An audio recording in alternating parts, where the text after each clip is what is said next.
Okay, welcome back to Wickerson Studios. This morning on Twitch, this will be my latest video. Absolutely incredible for those using Grasshopper who have played a long time with Python and C# and done what I've done. You've watched all my past videos. You can forget all about them because here we are.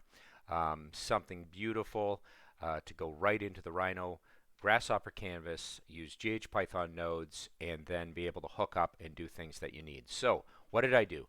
Write some code for Grasshopper node in Grasshopper for GH Python node in Grasshopper for Rhino 3D. Here's an example of simple GH code node that could be used in Grasshopper for Rhino. Imports Rhino script syntax as RS. Geometry needs to be an input. There's going to be a move geometry from move object geometry to 1, 2, 3, and then the out has to be moved. And for those that are new to this, you would have to go in the GH Python node, create one, take a piece of geometry as an input, performs an operation on it using Rhino script syntax, and explains all of this that's common to people that have done this. But to use the node in Grasshopper, you will need to first create a new GH Python component.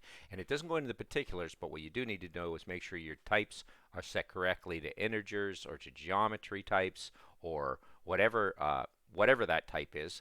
And then your outputs don't really have to be set, but you need to have an output. So if you're not familiar with the GH Python node, you want to take a look at some of my past videos. That's it. But otherwise, you connect them and start doing things with these nodes. And you literally cut and paste this text. Now, you don't need to do this one because you could use the move node. So write a more complex script that generates a trigonometric surface that populates with simple geometric forms. And here it is.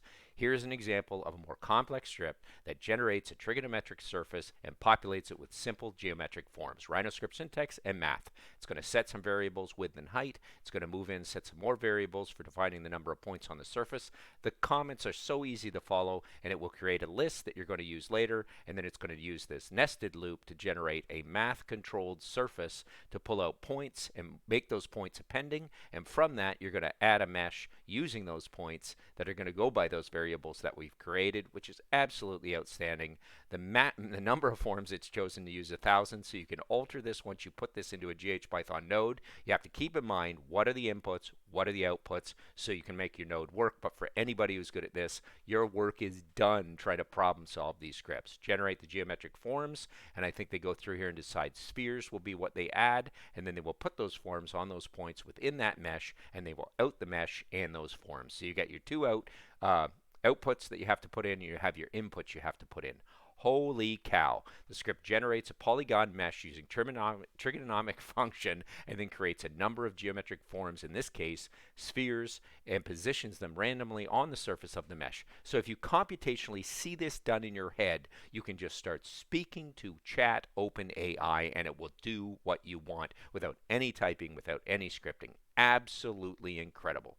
So I will generate this and I'll use this and show you an example, but I think for the people that are intermediate, playing with Grasshopper, thinking computationally and moving into Python, we can go back to the GH Python node, and this will only advance as we become more and more familiar with using it into going into Python 3.0, going back into hops, writing hopped up scripts in the Grasshopper, which I'm not getting too much help with because that's what I started with. I was like, can I make a Flask server? Can I make a Flask app server? And it says blah, blah, blah. So I write it a little better, write an app, PY, oh, I said OY, app for Flask for hops into Grasshopper using Python 3.0, which would allow you to use TensorFlow and Keras and get into machine learning and all the more advanced algorithms. And there's a nice example of it writing that Flask application, and then you can work within Visual Studio Code.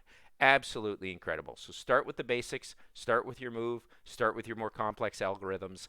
This is insane. If I generate these, put them to FBX files, I am creating whole worlds from text into where I intend to go into a UX interactive toolkit experience of working in Unity. So I'm going to apply AutoHands framework to it.